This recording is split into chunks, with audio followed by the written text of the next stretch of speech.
Kapitana, tutuloy na kami. Right! Kalat na sa buong barangay natin ang paghamon sa'yo ni Masong Pader.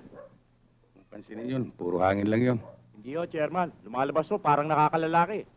Talaga naman ganun yun eh. Hindi diretso utak eh. Oy, ang paratingin niyo sa kanya, huwag na huwag siyang makakatapak dito. Dahil pag nagtagpo kami, ako ang kanyang makakatapat. Okay? Sarap dito, Chairman. Oo. Magnanakaw! Mga kapitbahay, tulungan ninyo ako! Magnanakaw! Uy, kaya din. Pinasok pa naman tayo.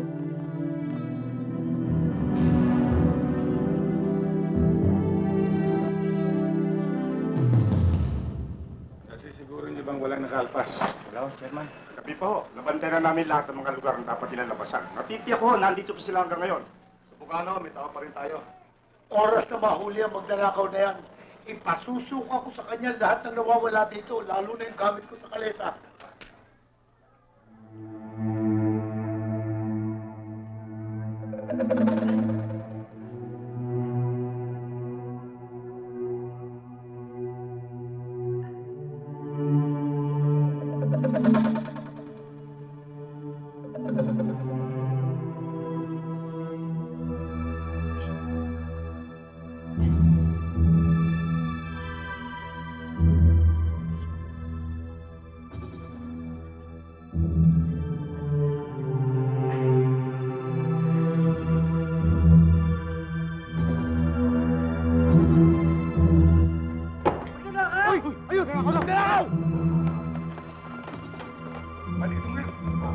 Hulan!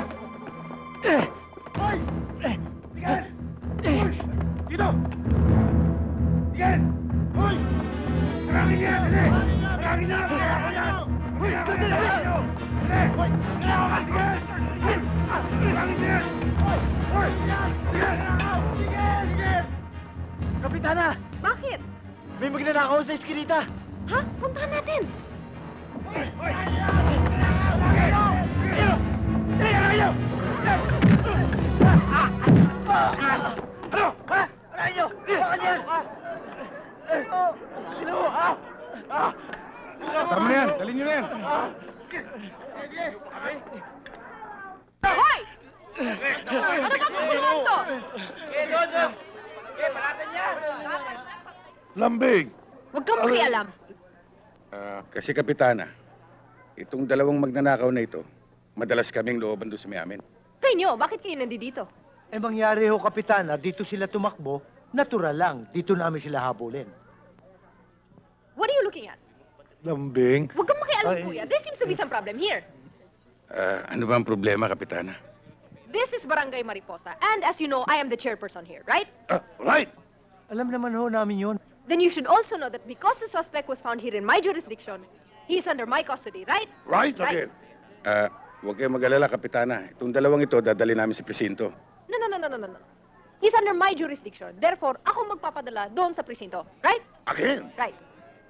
Ah, Anong tinatawa-tawa niyo dyan? Ay, Huwag ka na pakialam. O mga tanong, dalhin yan sa presinto. Kapitana, tutuloy na kami. Right! Sige.